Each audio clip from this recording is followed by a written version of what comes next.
NATO is in control. And you'll have to answer to Allah on the last day, because you lost your Islam. Not only that, you now have a rope around Egypt's neck. And that rope is tightening now, because Egypt is now in a perilous situation. NATO will attack from the west, Israel will attack from the east.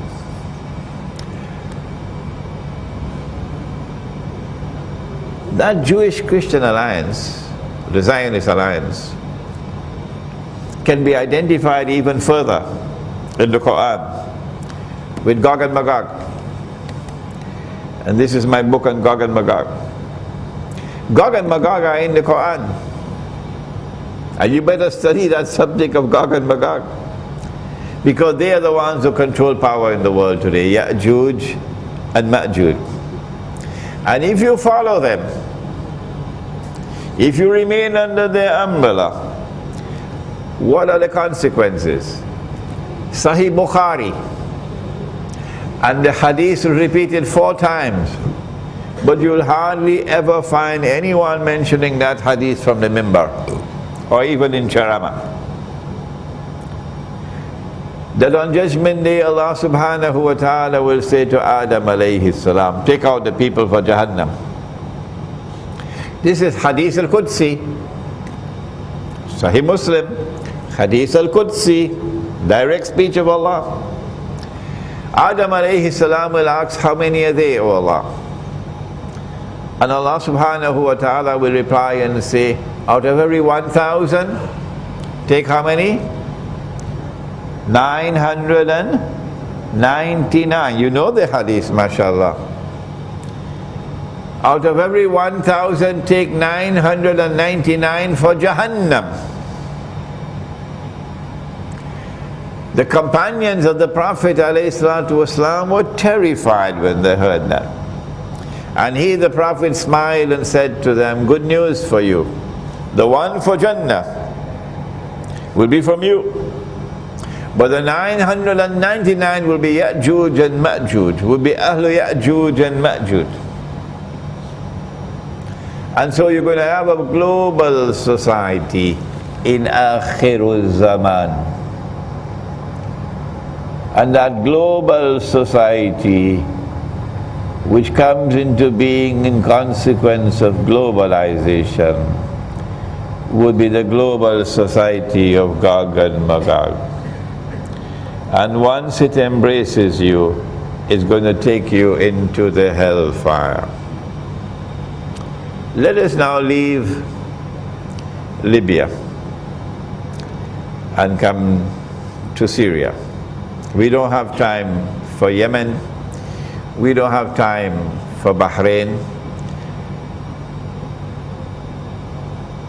We don't have time for Saudi Arabia. Syria. Syria is so complex a case.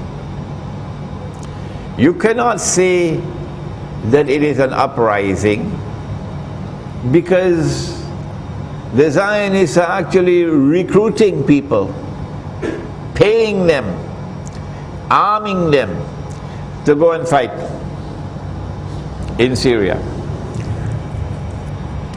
The Turkish forces are also doing the same, instigating people to go and fight and providing them with arms and weapons. This is therefore not a popular uprising. This is like Libya, an insurrection.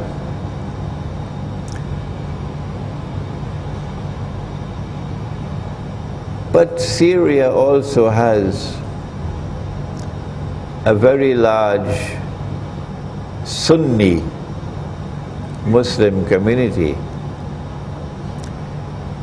And we can now recognize that it was not by accident that the Sunni Muslims of Syria, in consequence of French strategy, were kept oppressed and suppressed by a sectarian Shia movement, the Alawi, for how many years now? brutally suppressed and oppressed. And so when the time comes and they can smell the breath of freedom, there will be certainly an element of popular uprising as well in Syria. A quest for freedom from oppression and sectarian domination by the Alawi. The Alawi are a branch of the Shia, and Iran has not acted wisely on the subject of Syria. The Syrian Muslims, the Sunni Muslims of Syria, are now openly accusing Iran of arming and supporting the regime in Syria to succeed in its oppression and suppression of the present uprising. As a consequence, we can easily anticipate that if these uprisings in Syria were to succeed, and the majority Sunni Muslims were to replace the present regime, that is Alawi, there are going to be significant negative repercussions for Iran. The Zionists are not unaware of that. Their objective is to isolate Iran, and they want to take away a very important strategic partner of Iran, namely Syria. It would have been more sensible of Iran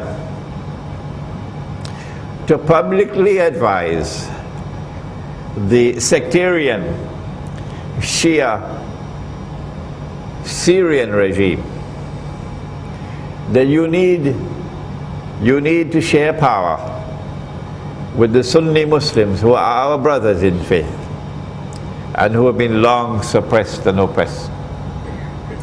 And it would have been very wise, it would have been excellent diplomacy on the part of Iran to intervene and to support the cause of justice in Syria.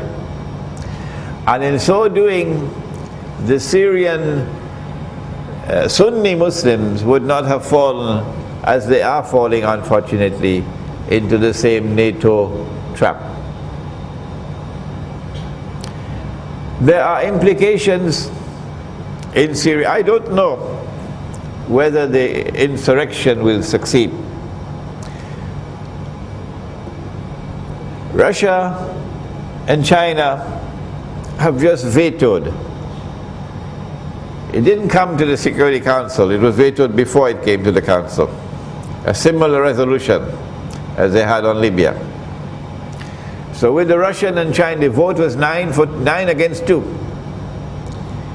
With the Russian and Chinese veto, it means that there is no possibility for NATO to intervene militarily. And therefore there is a likelihood, I don't know, the likelihood that the regime would survive in Syria. But from our Islamic eschatological perspective, we don't look at the subject merely in the short-term perspective. We will focus, and I hope my students in different parts of the world will concentrate on this. We will focus on Damascus in this context, that the sign of all signs of Akhirul Zaman is the return of Nabi Isa alayhi salam. The Pope doesn't know it, but we know it because of the hadith in Sahih Muslim, that when Nabi Isa alayhi salam returns, he's going to return in Damascus. And so events that are unfolding in Damascus are of supreme importance for us. that prior to the return of Nabi Isa alayhi salam, Imam Mahdi must emerge. And when Nabi Isa alayhi salam returns, Imam Mahdi will be in Damascus, in the masjid. It is becoming fashionable by some of the intelligentsia in Pakistan, for example, to discount the ahadith on Imam al-Mahdi as fabrication, because Allama Iqbal, or Dr. Muhammad Iqbal, dismissed them in his book entitled A Reconstruction of Religious Thought in Islam, and Ibn Khaldun also dismissed them as fabrications, which is why Ibn Khaldun is so famous in the Western world. Now you can understand why. Because he dismissed the ahadith on Imam al-Mahdi alayhi salam as fabrications. What they didn't understand is that there's a divine method. That when Allah subhanahu wa ta'ala sent the Messiah the first time, He raised a man to prepare the way for the coming of the Messiah. That man was his cousin, Nabi Yahya alayhi salam, the Prophet John. And when Nabi Isa alayhi salam returned as an adult to the Holy Land, it was in front of Nabi Yahya alayhi salam that he came. And Nabi Yahya alayhi salam says, here he is, this is the man you've been waiting for. This is the Messiah. The divine method of positive identification. History repeats itself, but Ibn Khaldun missed the bus, and Dr. Muhammad Iqbal missed the bus, and may Allah bless them, they are very great scholars. We are nothing compared to them. And so when the Messiah is to come back, Allah raises a man to play the same role that Nabi Yahya alayhi salam played. And that is the rationale for Imam al-Mahdi. And when Nabi Isa alayhi salam descends in the masjid, in Damascus, not Tripoli, Imam al-Mahdi will be in the masjid. They'll be ready preparing for salat. And before the salat could commence, he comes down. And Imam al-Mahdi will look at him and say, this is the Messiah. Positive identification, repeating itself, the divine methodology. Before that happens,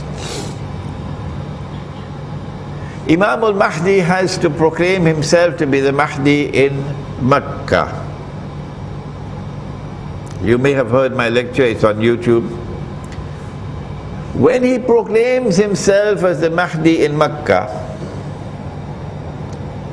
he's going to be attacked by an army from Sham, which means that the believers are not going to be in control of Damascus from now until that day. Are you following me? He's going to be attacked by an army from Sham. Damascus today is not only ruled by a sectarian Shia movement that is oppressing the majority Sunni Muslims, brutal suppression, but also Damascus today is the supreme voice in the Arab world of Arab nationalism, taking over from Baghdad. Arab nationalism is a rival to Islam.